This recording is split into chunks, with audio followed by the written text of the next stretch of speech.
अब ये साउथ में आने की कोशिश कर रहे हैं, क्योंकि वहां पर भी नफरत का माहौल पैदा करने की कोशिश कर रहे हैं। अच्छा। हालांकि इनकी नफरती बोल वहां चलने वाली नहीं है। उत्तर भारत में भी, इधर भी आप जानिए चलने वाला नहीं है। हो सकता है कुछ जगह चल गया, कुछ स्टेट में चला है भी मौके पे, हालांकि वहां के लोग भी समझेंगे, क्योंकि अभी जो चुनाव होने जा रहा है उसमें जो सेंटर का चुनाव होगा उसमें इनकी नफरती बोल काम नहीं करेगी। इसलिए क्योंकि जनता समझदार है, वो समस्याओं पे बात करना चाहती है। मोदी जी को 10 साल हो गया, अब 10 साल में उन्होंने क्या क्या काम किया? कहा था 2 करोड़ नौकरी देंगे एक साल में, क्या 20 करोड़ नौकरी दे दिया? तमाम बेरोजगारी खत्म हो गई, तमाम महंगाई बढ़ गई, बल्कि तमाम बड़े बड़े वायदे किए थे।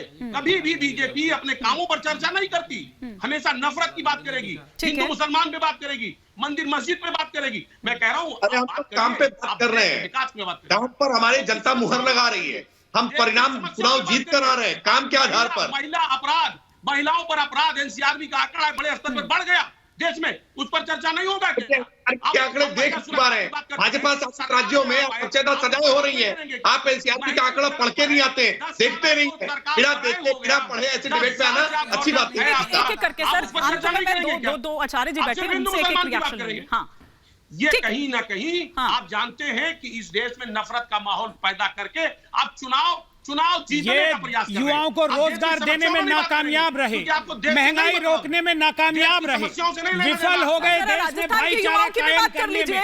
राजस्थान के युवाओं की भी बात करिए कि क्यों उन्होंने आपको नकारा, पूंजीपतियों को फायदा पहुंचाने के लिए ऐसा डिबेट खड़ी कर रहे हैं। मैं यहाँ पर आचार्य जी, दो हिंदू धर्मगुरु यहाँ पर मेरे साथ मौजूद हैं। 4 बेरोजगारी की दर थी उत्तर प्रदेश में। भारतीय जनता पार्टी की योगी आदित्यनाथ सरकार बनने के बाद बेरोजगारी की दर 4% से नीचे है। आज देश में सबसे अच्छी आज रोजगार की दर उत्तर प्रदेश में जुलाई माह में देख लीजिए बेरोजगारी की दर और महंगाई की दर क्या थी।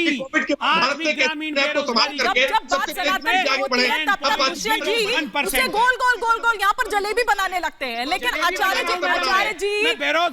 जी की बात कर रहे हैं। सर बात किस पर हो रही है अभी? तब जब उस पर बात होती है तब डब्बा गोल हो जाता है, जब सनातन की बात होती है पर मुझे क्या समझ नहीं आ रहा है। एक कर प्लीज आप अपनी बात यहाँ पर रखें कि सनातन की बात करना नफरत फैलाने जैसा क्या हो गया उसमें? सर एक सेकंड, सनातन की बात करना नफरत की बात करना हो गया? देखिए, सनातन कहता है सर्वे भवन्तु सुखिनः, सबको साथ लेके चलो। मैं कहूंगा जैसे प्रधानमंत्री जी ने कल कहा था ना, अभी समय है, गोल्डन अपॉर्चुनिटी है तमाम विपक्ष के पास कि अपने स्वभाव को परिवर्तन करने का प्रयास करें। जिस प्रकार से सनातन की उपेक्षा, ये सनातन की नब्ज को समझ ही नहीं पा रहे हैं। इस देश का व्यक्ति, इस देश से धरा से जन्म वाला व्यक्ति, समस्त लोग सनातनी है, चाहे हिंदू हो चाहे मुसलमान हो, लेकिन अगर सनातन का अपमान करोगे तो इस देश का अपमान होगा। इनको नहीं समझ में आ रहा है। प्रधानमंत्री जी ने कल सही कहा था कि गोल्डन अपॉर्चुनिटी है, सुधर जाओ, नहीं सुधरोगे तो लोग नाम लेना भूल जाएंगे। ये वास्तविक तौर पे सत्य है, इनको समझ में आना चाहिए, लेकिन ये अपनी वही डबली अपनाए जा रहे हैं। उसके बाद आप कहिएगा, नहीं तो फिर उनका मौका चला जाएगा। आचार्य राज मिश्रा जी, एक सबसे पहले हिमानी जी, मैं सभी सनातन विरोधियों को एक बड़े सुंदर शब्द में समझाना चाहता हूं